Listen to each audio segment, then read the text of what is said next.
श्री स्वामी समर्थ सर्वांना. तुमचं सर्वांचं माझ्या चॅनलमध्ये खूप खूप मनापासून स्वागत आहे. आणि हा दिवस आहे अक्षय तृतीयेचा दिवस, म्हणजेच माझे ब्लॉग तुमच्यापर्यंत थोडेसे लेट येत आहेत. तर आपल्या हिंदू धर्मातील खूप पवित्र आणि शुभ दिवस मानला जातो अक्षय तृतीयेचा. या दिवशी केलेले पुण्यकर्म अक्षय म्हणजे कधीही न संपणारे फळ देतात असे मानले जाते. या दिवशी केलेले दान, जप, पूजा यांचे फळ कधी कमी होत नाही, म्हणून लोक दान धर्म करतात, घर खरेदी करतात, व्यवसाय सुरू करतात, सोने खरेदी करतात. या सगळ्या गोष्टींसाठी हा दिवस अत्यंत शुभ मानला जातो. या दिवशी भगवान विष्णू आणि लक्ष्मी यांची पूजा केली जाते. यामुळे घरामध्ये सुख समृद्धी येते असे मानले जाते. धर्मग्रंथानुसार या दिवशी त्रेतायुगाची सुरुवात झाली होती आणि या दिवशीच पांडवांना अक्षता पात्र हे भांड मिळालं. त्यामुळे त्यांना कधीही अन्नाची कमी भासली नाही. या दिवशी भगवान परशुराम यांचा जन्म झाला असेही मानले जातात. अक्षय तृतीयेच्या दिवशी काय करावे? दान धर्म करावे. अन्न, कपडे, स्वइच्छेने जे दान धर्म करावे. जप, पूजा, देवाचे नाम स्मरण या दिवशी केले जाते. सोनं किंवा नवीन वस्तूची सुद्धा खरेदी करतात. थोडक्यात काय तर या दिवशी अक्षय तृतीयेचा दिवस म्हणजे सुख समृद्धी आणि अखंड पुण्य मिळवण्याचा दिवस आहे. या दिवशी केलेले चांगले कर्म आयुष्यभर आपल्याला फळ देतात. आता या दिवशी गॅस शेगडीची सुद्धा आपण पूजा करतो. स्वयंपाकघरामध्ये गॅस शेगडीला हळद कुंकू अक्षता फुल अर्पण करून पूजा केली जाते. या दिवशी माता अन्नपूर्णा प्रती आणि अग्निदेवता प्रती कृतज्ञता व्यक्त करण्यासाठी आणि घरामध्ये अन्न पाण्याची कमतरता कधीही भासू नये, सुख समृद्धी राहावी यासाठी आपण गॅस शेगडीची पूजा करावी. देवाची पूजा झाली, माझी गॅस शेगडीची पूजा झाली आणि म्हटलं नंतर चहा ठेवावी आणि मग गॅसवर चहा ठेवली आणि मग माझी थोडी पूजा बाकी होती. जो अक्षय कलश होता तो मला मांडायचा होता. अक्षय कलश मध्ये आपण अक्षता ठेवायच्या असतात. तर मी इथे हळद कुंकू लावला कलशाला आणि पूर्ण तांदूळ भरले. त्याच्यामध्ये एक पिवळ हळकुंड, एक चांदीचं शिक्का माझ्याकडे नव्हता म्हणून मी अंगठी ठेवली, एक सोन्याची अंगठी ठेवली, एक पिवळी कवडी ठेवली आणि एक 10 रुपयाचं नाणं ठेवून मी त्या अक्षय कलशाची पूजा केली आणि हा अक्षय कलश मी देवाजवळ ठेवून दिला. अक्षय तृतीयेला खास आमरस पुरीचा बेत करतात. तर मी इथे सर्वात पहिल्यांदा पुरीचं पीठ मळायला घेतलं होतं आणि पुरीचं पीठ मळून झालं. सकाळी सकाळी मी तेलपिशवी फोडली होती, तर आतलं तेल आतच राहून जातं, त्याच्यामुळे मी असं नेहमी करत असते. तुम्ही पण असंच करता का? त्याच्यामध्ये पुरीचं पीठ ठेवून दिलं, म्हटलं तेल पण निघून जाईल आणि पीठ सुद्धा खूप सॉफ्ट होईल. त्याच्यानंतर मी इथे डाळ भाताचा कुकर लावला आणि इतकी गरमी होत होती ना, म्हणून म्हटलं चला थोडस कोकम सरबत पिऊया. आणि हे कोकम सरबत घरचंच आहे, खूप सुंदर लागतं. थोडस फ्रेश होऊया आणि मग पुढच्या कामाला सुरुवात करूया. आणि अक्षय तृतीया होती म्हणून मी छान अशी रांगोळी काढली होती. खरं तर मला वरती पैसे सुद्धा ठेवायचे होते जिथे मी रांगोळी काढली आहे तिथे, पण म्हटलं नको की पैसे कुठे बाहेर रांगोळीवर ठेवणार, म्हणून मग ते स्किप केलं. आणि माझ्या इथे पुऱ्या बघा छान अशा टम्म फुगल्या आहेत. आणि माझा सगळा नैवेद्य तयार होता. तर मी नैवेद्यासाठी काय काय केलं होतं? आमरसपुरी होतं, डाळ केली होती, बटाट्याची भाजी, वाटाण्याची भाजी, श्रीखंड, दही भात होता आणि खूप पापड होते. असं छान असं सागर संगीत मी आज देवाला नैवेद्य केला होता. त्याच्यानंतर मग मी गाडीची पूजा करायला घेतली. आज गाडीची पूजा सुद्धा करायची असते कारण ती आपली लक्ष्मी समानच असते.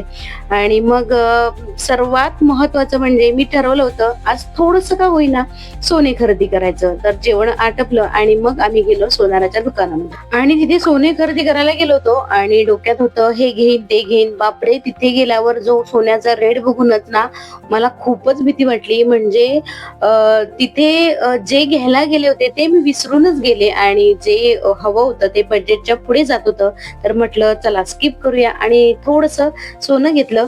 त्याच्यानंतर आमच्या मॅडमना खूप दिवस हट्ट करत होता मला बीचला जायचंय. तर आमच्या इथून बीच थोडासा लांब आहे, म्हणजेच एक 45-50 किलोमीटर एवढं आहे. तर नेहमी जाणं नाही पॉसिबल होत. तर तिने खूपच हट्ट केला होता म्हणून ती बाबांच्या कानामध्ये सांगत होती की बाबा चला ना, असं तिचं काहीच चाललं होतं ते दोघांचं.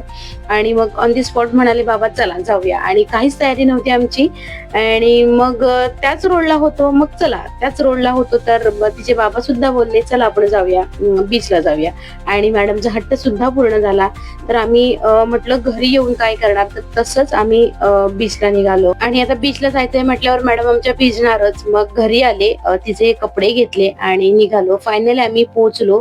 तर आमच्या इथून श्रीवर्धन जवळ आहे आणि पोचेपर्यंत ती झोपूनच गेली होती आणि मला सुद्धा ती थांबली विसरली नाही की तिला कधी एकदा बीच बघते असं झालं होतं. बाबा चला ना, बाबाला चला ना, आईला राहू दे असं तिचं चाललं होतं. आणि हे बघा श्रीवर्धन बीच आहे, खूप सुंदर आहे. आणि इथे बघू शकता खूप छान क्लीन असं बीच आहे. हा बीचवर पोहोचलो आणि नंतर लक्षात आलं अरे बापरे, बीचवर खेळण्याची खेळणीच आणली नाही आणि प्रत्येक वेळेला ती नवीन घेतेच. असंच होतं, जेव्हा जेव्हा बीचवर निघतो ना तेव्हा ती खेळणी घ्यायचं विसरून जातो आणि मग तिला नवीन खेळणी दिसतात आणि मग ती नवीन खेळणी घेण्याचा हट्ट करते. आणि मी ते मस्त असं शूट करत होते तर तिचं चाललं होतं आई चल ना, आई चल ना, नंतर तू व्हिडिओ काढ. आता मोह आवरतच नव्हता व्हिडिओ काढण्याचा, तर म्हटलं थोडस व्हिडिओ शूट केला आणि म्हटलं चला जावं, तिला एन्जॉय करायला आणलंय तर तिला एन्जॉय करू देत.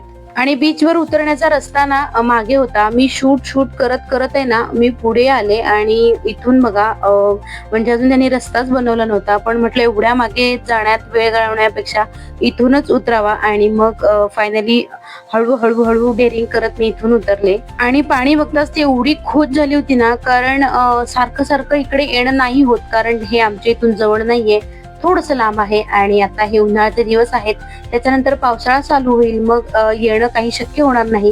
त्यामुळे म्हटलं चला तिला घेऊन जावं, आपणही थोडस आपल्या कामांमधून थोडस रिलॅक्स व्हावं. आणि खरंच अशा सुंदर ठिकाणी आपल्याला कधीतरी जायला हवं नाही का. बघा ना, आपण अप्रतिम समुद्र किनारा, लाटांचा आवाज, थंड वारा आणि हे शांत वातावरण खरंच मनाला एकदम फ्रेश करून टाकतं. रोजच्या धावपळीपासून थोडासा ब्रेक घ्यायला हवा. अशा ठिकाणी आलं की सगळं ताण टेन्शन आपोआप निघून जातं. आपण लाईफ मध्ये खूपच बिझी असतो, पण अशा शांत वातावरणात आलं ना की असं वाटतं खरंच छोट्या छोट्या मुमेंट्स आपण एन्जॉय करायचं विसरून जातो. इथं उभं राहिलं असं वाटतं ना सगळ्या चिंता लाटांसोबत दूर जात आहेत, मन एकदम हलकं होतंय. इथला वारा इतका फ्रेश आहे ना की फुल एनर्जी आली असं वाटतं. आपण या मोबाईलच्या युगामध्ये बिझी होतो आणि अशा सिंपल गोष्टींचा आनंद घ्यायलाच विसरून जातो. आणि बीचवर भेळ खाण्याची वेगळीच मजा असते. आणि आमच्या मॅडमना मका पाहिजे होता म्हणून त्या मका एन्जॉय करत होता. चला तर मग हा छान असा सनसेट सुद्धा झालेला आहे, आम्ही सुद्धा घरी निघतोय. तर भेटूया पुढच्या एका छानच्या व्हिडिओमध्ये, तोपर्यंत बाय बाय.